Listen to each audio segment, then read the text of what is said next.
So today's episode was actually inspired by a conversation I had with someone at the gym. So it was actually an existing member of ours, and he was jokingly talking about how expensive we are as a service. So I don't think he meant that we're actually expensive, because he's someone who definitely has valued our service in the past and used it really well.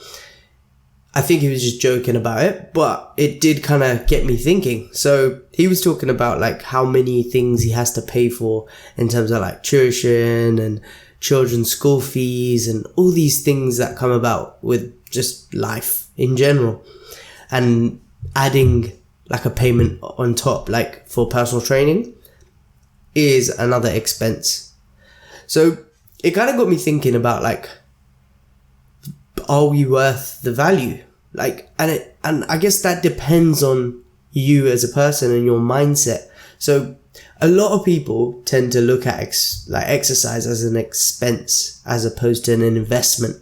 So obviously when you think about what the expense is around exercise, is usually two things. It's money, because even if you do go to a cheap budget gym, there is some cost involving in that, whether it's the gym membership itself or the clothes or the fuel it costs to drive to the gym, all these sorts of things. And then there's a time expense, which is a really big one, actually. That's one of probably the biggest barriers to people getting started or starting to work out, like, is not having the time, or it takes up too much time. So those are two big things that are usually considered costs or expenses to exercise. So I wanted to kind of just discuss that today and try to maybe get you to change your mindset on, is exercise really an expense? Like, even though you do have to pay some money and you do have to give up some time, is that something that is an expense to you, or is that like a cost to you, or is that something that's an investment to you? Is it adding to you? So that's what I wanted to talk about today. And with that, let's start with the whole money thing. So look at what I tend to like, kind of, because I spend money on my own health and fitness as well by paying somebody else. The way I kind of take that into mind, like, rather than thinking, I should just write this program myself, or not pay somebody else to do it and for that accountability or whatever, I look at it as like, what is the return? Rather than looking at it as like, this is costing me an X amount of money, I look at like, what am I getting back from it? Rather than like, what am I giving in terms of money away? What am I getting from it? Like, what is it giving me? What am I taking from it? And the way I look at it is like, and justify the means of spending that money rather than like saving that money, is I get back like a lot of like headspace in terms of like not having to worry about my like training and that sort of thing. I get back time because I don't have to spend that time writing a program, making decisions, worrying about it, and I'm more likely to get results because I have less things to think about and more likely to execute. And accountability, like, I know that paying for a service like that makes me personally actually follow it and utilize it. Now, everyone's not the same. And this is why I say, like, look at your return on your investment. So it's like, if you were to invest in the stock market, for example, you would look at like, if you're going to put £500, you want to get more than £500 back. You don't look at it like, I'm just going to put some money in there, and if I make a loss, I make a loss. I know some people do, but I mean, most people in the mindset is they're going in with is to make more. So think about that. Like, if you're not utilizing a service, or like, let's say you pay for a gym membership and you're not using it, then yeah, obviously it's a cost. It's not an investment. But if it is giving you fitness, it's giving you health, it's giving you more time to be alive, then yeah, it's definitely not a cost. It's an investment because you're getting out of it. And the person I'm talking about gave me an example, like, as in, he was jokingly saying it. So if you are watching this, don't think I'm having a dig at you. I genuinely know that you do value your health and fitness. You were just joking around. But anyway, you brought up an example of like the like tuition fees of your child. That is something that you value. Like you know it to be like, you don't look at it as like, oh, like maybe you might think about it in your head and think, oh, I have to pay this, but you at that same time you do realize the value that has for your child. It makes them smarter. It helps them with their school. It gives them the support they need to succeed, and hopefully in the long run that will pay off for them. You're investing in your child the same way as like getting up in the morning. Say you had a day off but you didn't need to get up early because you don't have anything to do, but your child still has to get to school. You still get up and use that time because you see that as like as important. It's a high value to you. You're getting something out of it, not directly, but your child is, one, going to school so you have time to spend on your own, but two, because you're investing in their future. You're investing in their education and them to be successful. You do that without even thinking about it. You wouldn't even hesitate to drop them to school because you know that it's really valuable and it's really important. It's the same way you need to look at spending money on exercise, especially spending time on exercise, looking at the values that you get from it, and it makes it a lot more easier or more of a positive thing for you to kind of look at like spending money, and it becomes less of a burden. Now, time is a different aspect now. So a lot of people look at it as like they're losing time when they exercise as opposed to gaining time. Now, in the short term, you are losing time. If you go to work out today, you might lose an hour plus the time it takes to get there, the time it takes to get back, and the in-betweens, like having to eat afterwards or shower afterwards and all these things. So you might actually eat up 2 hours of your day by just working out. Now, that sounds like something that a reason for you not to exercise. And if you look at it in the very short term, it definitely is a reason not to go. But when you look at it as like what it's giving back to you rather than what it's taken away from you, it gives you a whole different like mentality. So number one, easy thing to think about is just what it's giving to you immediately. So it gives you a mind refresh. It gives you like a euphoric feeling immediately. You feel good about yourself.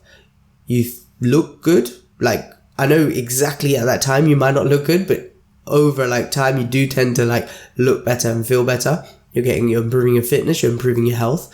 So in reality, it's actually giving you more time. So think about it like this. Every time you exercise, I think off the top of my head, I don't want to quote it, but it was like, there was a study done where it shows like just walking, I think it was, I don't want to say because I'm not sure on the exact thing, but it's anywhere from like 10 to 30 minutes can increase your lifespan.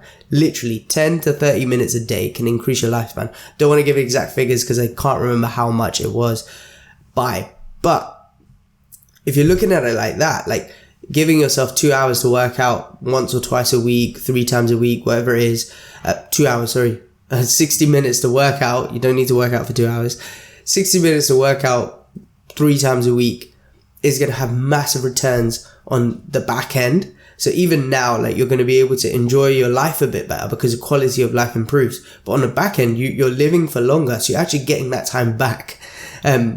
So you do get a return of investment immediately and in the long term too. And that's what you need to kind of consider when it comes to like exercise and nutrition. Because at the time when you first do it, there's like a cost to it. There's this negative side of things where you have to spend money and time. But in the long term, you definitely get all of this back. And you might be looking at me like, I don't have the money and I don't have the time. And these are two big barriers that often come up with anyone. I'm not talking about just trying to like when people tell us they can't join us, but I simply mean in terms of like when we speak to people all the time is 2 things that we hear. Now, when you look at money, now I understand like some people cannot afford things like personal training or even a gym membership because their budget is very tight and they have very important things that they need to pay for. Now, fair enough. we provide free content like this, and there's loads of free services on the internet that helps you stay fit. And in reality, you don't have to pay someone money to get fit, get healthy. It just makes it a bit easier when you have support and you have accountability. But if you can't afford that luxury, then fair enough. But if you can afford that luxury, but you're just choosing to spend that money on other things, just think about what you would rather. If, let's say, you spend a bit more on a nice car, or on, I don't know, paying for an expensive coffee, paying for a gym membership instead, is just because of, like, you just kind of got to weigh up the values. So what do you value more, and what do you value less? So if you can kind of weigh up the costs and weigh up the values, like what are the benefits that you're going to get from one or the other, then that might make it easier for you to spend money on one thing as opposed to the other thing. And again, that's individual. Like, you can't force yourself to, see value in something you don't see value in. But if something is like a burden to you at the moment, like, your fitness and your health, and that's getting in the way of you, like, living life to its fullest, so you're not enjoying life to its fullest because of the way you look and feel, then you need to weigh up, like, what you're spending money on now that's not adding to your life. If you've got, like, TV subscription that you don't make use of, that sort of thing, like all these little things that you might have pay for that you don't necessarily use, could be going towards something that you would add benefits to your life. So looking at it like that will make it easier for you. With time, this is a bit of, like, I find using time as an excuse is a bit of a cop-out, because most people tend to have time. When you look at, like, your day as a whole and you audited your 24 hours, there's always something you could take away from to spend time exercising and working out, or like prepping your nutrition, or whatever it is that you need to spend more time on but don't have time on. So take this for example. I saw a lady today walking on the treadmill, and I know people mock people who go to the gym to walk on the treadmill. If that's how she's going to get exercise in, then that's fine. There's nothing wrong with going to the gym to walk on the treadmill. And what she was doing on the treadmill while she was walking is even better. So she was actually watching a TV program in the UK called Love Island. And I'm not a big fan of reality TV, but that's another story. Anyway, I'm going off track. Love Island is, in my opinion, like, it's one of those things that it's just like, it's TV that you watch to pass time. It doesn't necessarily add loads of value to your life. It's something that is like an immediate reward. It's an escapism. You get some benefit out of it in terms of, like, your mind is preoccupied by looking at people and being entertained. And there's nothing wrong with that type of entertainment. I watch TV, but other types of TV, and they don't necessarily add, like, knowledge to my life. It's just pure escapism. And yeah, anyway, she could be watching that Love Island at home for an hour on the sofa, and she could be, I don't know, eating snacks with it. And that makes it even less valuable of an hour to spend. Instead, she's decided to go to the gym, walk while she watches Love Island. And even though, like, the Love Island's not adding necessarily lots and lots of things to her life apart from, like, just pure entertainment, the walking and the distraction that she's got from Love Island, distracting her from what she's actually doing in terms of exercising, is adding value to her life. And she's using that time where she could be using it at home. So even a little thing like that, like, rather than watching TV at home for an hour, you could be watching TV while you walk on the treadmill or on an exercise bike or whatever it is. You're investing that time a bit more wisely. I'm not saying you have to do that. There's nothing wrong with sitting down on the sofa watching TV, but there are things that you're doing in life. This is a really long-winded way of saying this. I'm really sorry, but there's things that you're doing in your life right now that don't add any value to your life, that you probably could get rid of, that are very easy for you to get rid of, that you probably wouldn't give a shit about if you did take them out of your life, that you could then spend time on looking after yourself and adding value to your life. So TV is an easy one. Let's say you sleep for 9 hours. Now, I know that's a very big luxury, and parents watching this will probably think, who the hell sleeps for 9 hours? But if you do sleep for long, you could shorten that and then use that time to kind of go to the gym. Or which is more realistic for people, is go to bed a bit earlier rather than wasting time doing things in the evening, like browsing Facebook or using your phone. And now Apple, I'm sure most people have it, but like you can actually look at how much time you spend on the week looking at different apps on your phone. So just audit stuff like that. Like look at like where you're spending your time, and is Facebook actually investing in your time? I know like some people do it for business and things like that. Fine, fair enough. But if you don't, and you're just doing it to like browse, or if you're doing it to communicate and speak to friends, fair enough. But if you're doing it for 8 hours a day, then maybe you could cut that out to 4 hours a day and spend some time doing something else. And that's what I'm getting at. Like, look at where you're spending your time and then use it as an investment rather than as an actual cost to you. And then you'll find that you have more money to spend on things and more time to spend on things like exercise. And you'll also put a value on it as opposed to like a cost on it.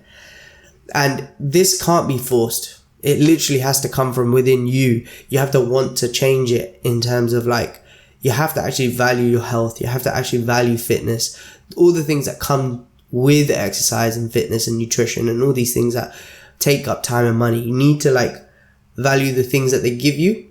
So one last thing that I will end on is looking at like, the example I gave earlier about long-term investment. When you invest in like stock markets and things like that, you're looking at like investing so that you can make a long-term gain.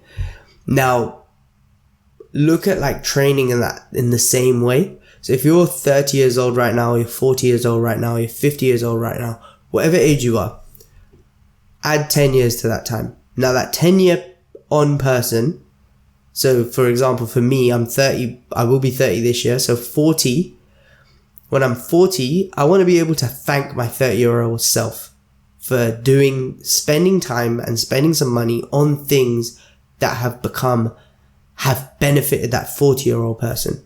So when I'm 40, I should be going, I'm glad at 30, I was working out regularly for the last 10 years. I'm glad I invested money in the right places rather than the wrong places so that now I can benefit from them. Those are the things you should be able to say, because wherever you are right now is not because of what you've done now. It's a result of what the past version of you has done. And that's what you need to always remember when you're looking at things like exercise and training and stuff, and looking at it as like an immediate cost. It's not an immediate cost. It's a long-term investment for the future. And that's where I'm going to leave that. So I hope you've enjoyed this podcast. As usual, make sure you like, you subscribe if you're watching this on YouTube. And if you're if you're listening to this on any podcast platform, please leave us a review. And I know you can't comment, but you can send us an email at podcast@bodybeyond.co.uk to give your feedback, because we'd love to hear from you. And if you have any questions, please send them in too. I'd be love to help you out. See you later.